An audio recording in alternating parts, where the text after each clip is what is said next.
Welcome back, listeners. We're diving deep into Dan Abnett's Armour of Contempt this time. Book 10 in the Gaunt's Ghost series. It really throws us right into the thick of things. Yeah, no evening in. No kidding. Yeah. We've got the ghosts themselves, obviously. Of course. But we're also getting this brutal look at the Imperial Guard's training program. Yeah, R.I.P. And then the whole fight for a planet And that's it's really just clinging on. by a thread. Yeah, Armour of Contempt just doesn't hold back, does it? not at all. It's straight into this brutal, decaying galaxy. Where humanity's always on the edge. Constantly battling to survive. The Imperium, though. Yeah, It's supposed to protect everyone, right? you'd think so. But it seems like it's barely holding on itself. Yeah, it's this vast empire teetering on the brink. Always under threat. Chaos, constant. Chaos. I mean, how do you even describe that? It's insidious.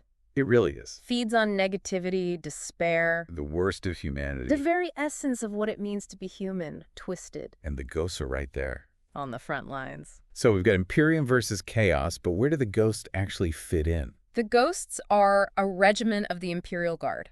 Okay, but they're not your average soldiers. Not at all. They're the Tanith first and only, right? That's them. Known for Well, unconventional warfare. their specialists. Yeah. Brazilians pulling off victories where others wouldn't. Exact. And in this book, they're being sent to, Jerium. which has been through it. Ravaged by war. An occupation. Brutal condition. Stakes are super high. Even for the ghosts. So even they're going to be pushed to their absolute limits. You could say that. So if Jerian's in such bad shape, Mm. it must be strategically important. Oh, absolutely. Why? Well, the people are suffering under chaos, obviously. Of course. But it's the location. Okay. Vital for control of this whole sector of space. Like a choke point. You could think of it that way. And the ghosts are the ones trying to pry it loose. From the grip of chaos, yeah. But they're not alone, are they? You're talking about the recruits. Yeah, and this RIP thing. Ah, yes. R.A. Regimental Indoctrination Program. That's how the Imperial Guard takes Wash out out troublemakers anyone who doesn't fit. and tries to forge them into soldiers. It sounds brutal. It is Well, brutal, unforgiving, anything. high casualty rate. Almost as dangerous as the actual war zone. Almost. And so we're seeing all of this through the eyes of these recruits. Yeah, Abnett introduces us to a few key ones. Like? Dalin Criid. Okay. He's young, haunted by his past. Struggling with his faith. Then there's Merrt. Merrt. His face is described as a bilge hatch. Wow. That's Pretty my tip. vivid. Yeah. And then there's Lovely, Lovely. defiant tanker. She keeps coming back to RIP. Failed twice already. What drives someone to do that? It makes you think, doesn't it? Maybe she's stubborn. Possibly. Maybe she sees it as her only chance. To make something of herself in this galaxy. You know, you're right. Mm. It's easy to focus on the big battles. The cosmic horrors. Right, but Warhammer 40K is also about the human stories.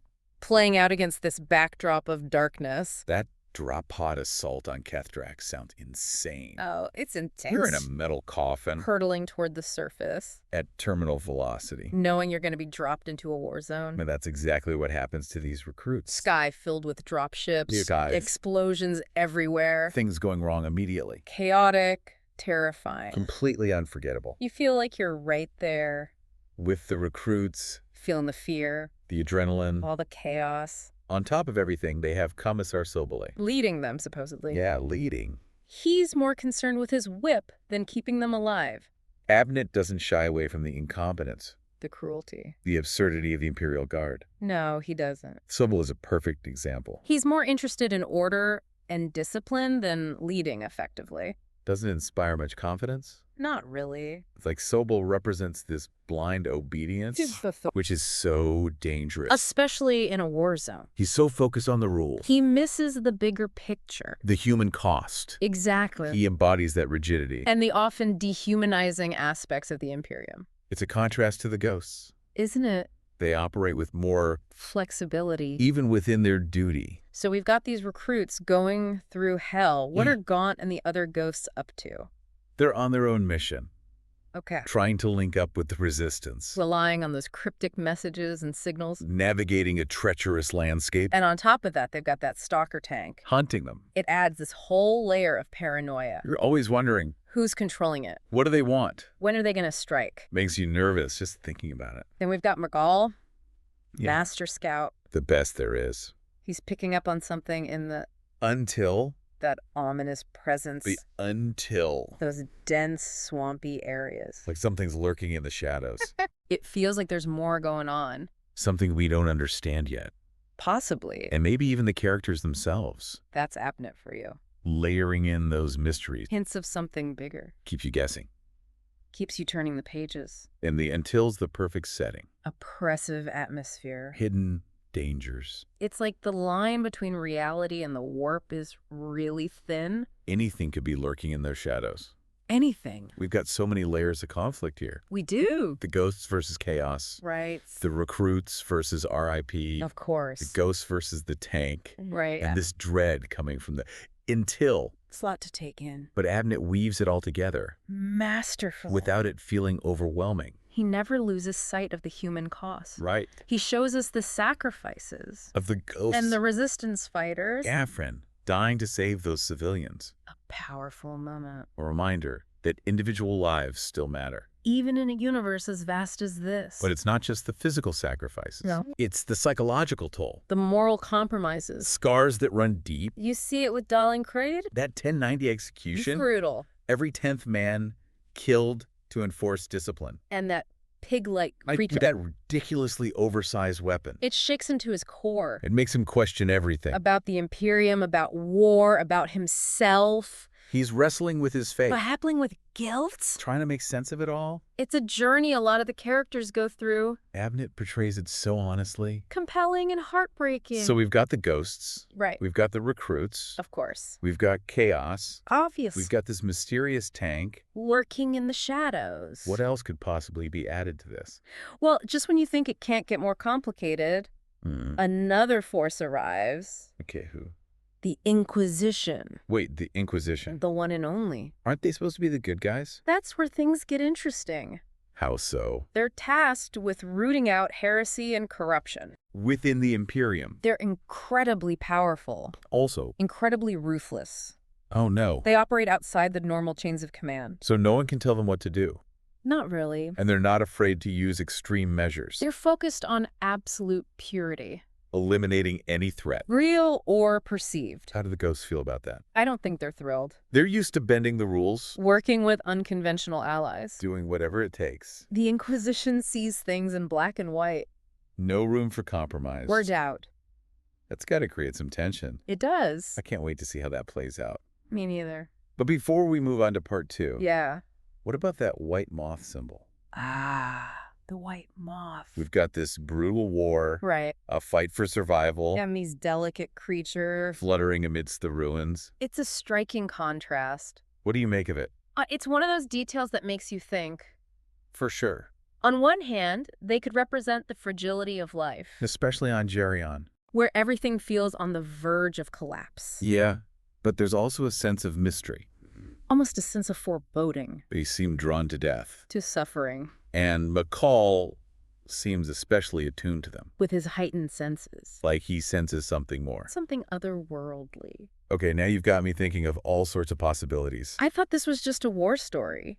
Now I'm wondering if it's supernatural horror. Well, this is Warhammer 40K. Where the line between material and immaterial is blurred. As we delve deeper into Armour of Contempt. That line's going to get even blurrier. I can't wait. But we'll have to wait for part 2 to see what other surprises await us.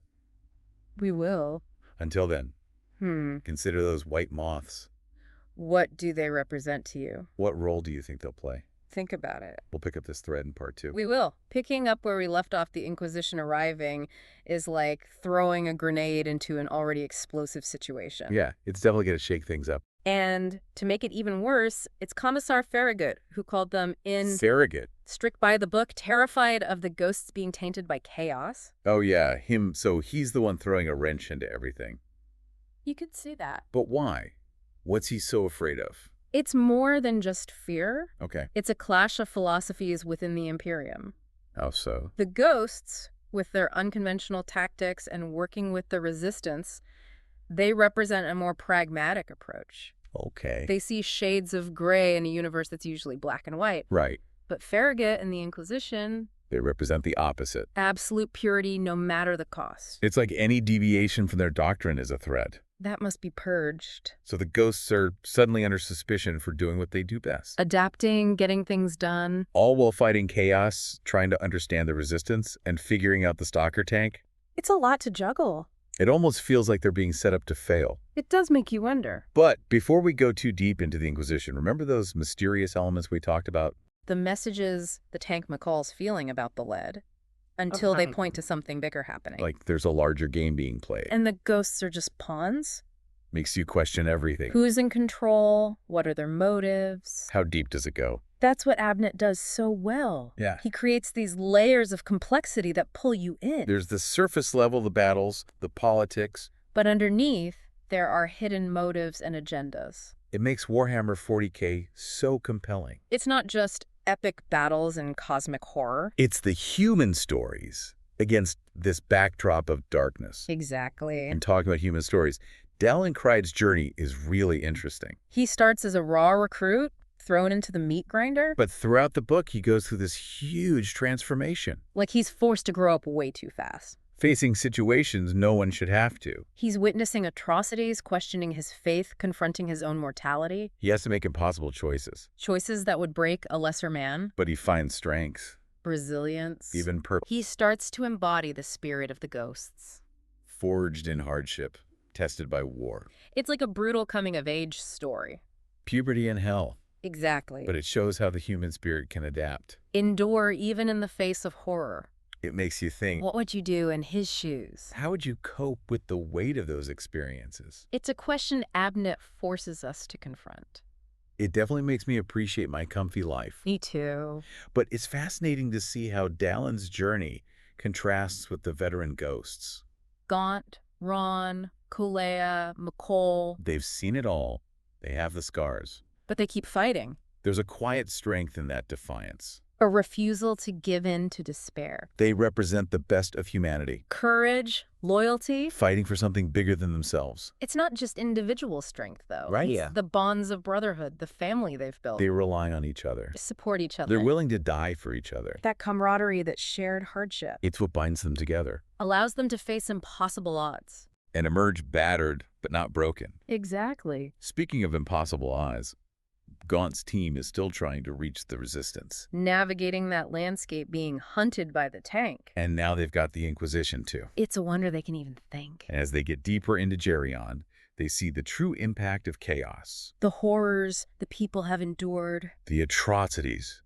The scars that run deep. It's a stark reminder of what's at stake. Not just for the Imperium. But for humanity itself. It's grim. But even in the darkest times, Abnett shows us hope. The resistance fighters. Hunted, tortured. But still resisting. They haven't given up. It's what makes Armour of Contempt so powerful. It's not just about the grim darkness. It's about the spirit of humanity. The will to survive, to resist. Hope even when all seems lost. So we've got the ghosts trying to link up with the resistance being hunted by this tank, facing suspicion from the Inquisition. It's a lot. What could possibly make things worse? Oh, just wait.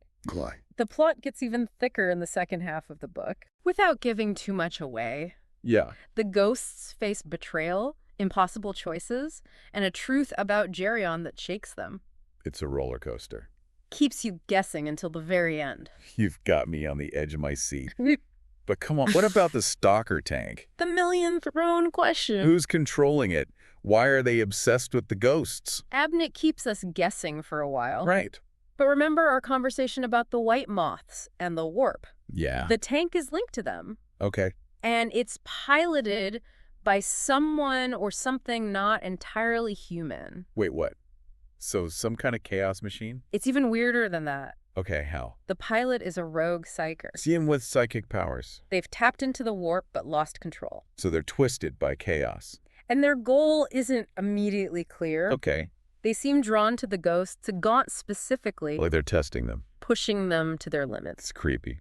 Like a cat playing with a mouse. And Gaunt senses something familiar about the psyker. He does. So they have a history. Abnett slowly reveals that connection. It's a gut punch. Oh, no? The psyker's motives are tied to Gaunt's past, to the fall of Tanith. His home planet. It turns out the psyker represents the consequences of Gaunt's choices. Like ghosts he can't escape. Exactly. So it's not just an enemy. It's a manifestation of his guilt and trauma. Wow. It adds another layer of tragedy to the story. It's not just about the war. It's about confronting your demons. Your choices, the things you can't change. That's deep. But what about the Inquisition? Do they ever figure out what's going on with the psyker and the tank? That's the frustrating part. They're so focused on their own agenda. Rooting out heresy. They completely miss the bigger picture. They don't see the real threat. No. And their actions make things worse. They put the ghosts in even more danger. So much for humanity's protectors. It seems blind faith and dogma can be just as dangerous. It's a cautionary tale. About fanaticism and unchecked power. Abnett makes us think critically. About those who claim to fight for good. To question their motives, their methods. He's not letting anyone off easy. So with all this conflict and betrayal, how does it end? Do the ghosts even have a chance? The climax of Armour of Contempt is insane. I bet. The ghosts are fighting on multiple fronts. Chaos. The Cyper. Well, even elements within the Imperium. They face impossible odds, betrayals, heartbreaking losses. The fate of Geryon and the ghosts hangs in the balance. But how does it resolve? You'll have to read it yourself. You're killing me. But okay, I get it. Some things are best experienced firsthand. Can you at least tell me about those white moths? The White Moth. Now that we know the whole story, what's your take? They're a symbol with so many layers. Like what? They represent the fragility of life, the beauty that can exist in darkness. Okay. But they're also harbingers drawn to suffering and death. Right. And in a way, they represent the spirit of Geryon. A planet battered but not broken? Still clinging to hope. Wow, that's poetic for Warhammer 40K. Abnett finds those moments of beauty and hope. Even in the darkness and violence. He reminds us that even when all hope seems lost, Yeah. there's still resilience, compassion, the strength of the human spirit. It's a good point. Yeah. I think that's a good place to wrap up this part of our deep dive. It's been a wild ride. We've still got the climax of the battle, the fallout from the Inquisition, and the truth about Geryon to uncover. And we need to see what happens to Dalin Criid. And if the ghosts can survive. So many questions still to answer. Buckle up, listeners. The deep dive into Armour of Contempt continues in Part 3. We'll unravel the remaining mysteries and explore what this story means. We're back for the final part of our deep dive into Armour of Contempt. Yeah, Part 3. Last time we left the ghosts in a standoff with the Inquisition. Things were getting pretty tense. It was more than tense. Yeah, it was a powder keg. So where do we even go from here? Well, the Inquisition showing up isn't just a plot twist. Right. It forces Gaunt and the ghosts to face a truth about the Imperium. The Imperium they've sworn to defend. The very same. So it's not as simple as good versus bad. Not at all, really. Abnett gives us a much more complicated view of the Imperium. Explain. The ghosts, with their connection to the people of Geryon, Right. they represent this more pragmatic approach. Okay. They understand that sometimes you have to make hard choices. Except sacrifices. Find a middle ground. But the Inquisition, They're all about absolutes. no compromise. Any threat, any deviation from their doctrine, Has to be purged. no matter the cost. That's terrifying. It is. Imagine fighting a war on two fronts. Against chaos and your own allies. It's a nightmare. And that's exactly what the ghosts are facing. They're trapped. Forced to make impossible choices. To survive. It really makes you think. It does. What would you do in their situation? How do you hold on to your ideals when the institution you serve turns against you? Questions. Let's talk about that stalker tank. Ah, yes. You mentioned the white moths and the warp. I did. What's the deal? Well, you were right to be creeped out. I knew it. Remember how we discussed psychers? People with psychic powers. The tank's piloted by one. But not just any psyker. This one's rogue. What does that mean? They tapped into the power of the warp but lost control. So they're corrupted by chaos. Warped. Literally and figuratively. Right. So they're not just driving this tank. It's more like they're merged with it. Twisted by chaos. It's a horrifying thought. And their goal. That's the unsettling part. How so? They're drawn to the ghosts, specifically Gaunt. Like they're obsessed. Testing him, pushing him to his limits. Like a cat playing with a mouse. Before the kill. And Gaunt sensed something familiar about this psyker. We did. So they have a history. Abnett slowly reveals that connection. It's heartbreaking. Oh no. The psyker's motives are tied to Gaunt's past. To the fall of Tanith. It turns out they represent the consequences of Gaunt's choices. Like literal ghosts he can't escape. Exactly. So it's not just a random enemy. It's a manifestation of his guilt and trauma. That's heavy. It adds another layer of tragedy to the story. So it's not just about the war against chaos. It's about facing your demons. The choices you make, the things you can't change. And accepting the consequences. What about the Inquisition? Do they ever figure out what's going on with the psyker in the tank?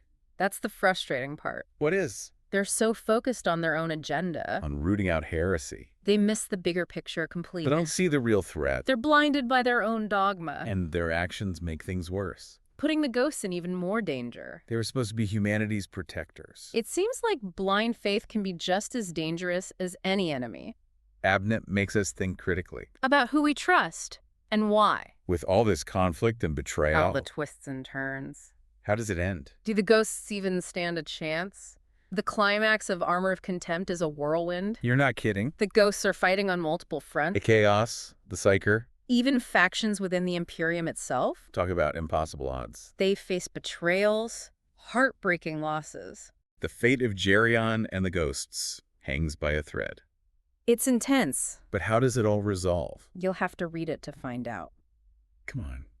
Give us something. Some things are best experienced firsthand. Fine. But at least tell us about those white moths. Bye! Now that we know the whole story. What's my final interpretation? Yeah, The white moths are a symbol with so many layers. we talked about that before. They represent the fragility of life, the beauty that can exist even in the darkest places. Right. But they're also harbingers. Drawn to suffering and death. Exactly. What's the final verdict? I think they represent the spirit of Geryon, A planet battered but not broken. still clinging to hope. That's actually pretty profound. It is, isn't it? For a universe as grim as Warhammer 40K. Abnett manages to find those moments of beauty and hope. Even in the darkness. He reminds us that even when all hope seems lost, There's still something to fight for. resilience, compassion, the strength of the human spirit. On that note, I think it's time to wrap up our deep dive into Armour of Contempt. It's been a journey. I hope you've all enjoyed exploring this corner of the Warhammer 40K universe with us. If you're intrigued, Check out the book, there's so much more to discover. and maybe you'll come away with a newfound appreciation for the beauty of a well-placed white moth. Who knows? Until next time, Keep diving deep keep exploring. and keep those critical thinking skills sharp. We'll see you in the next deep dive.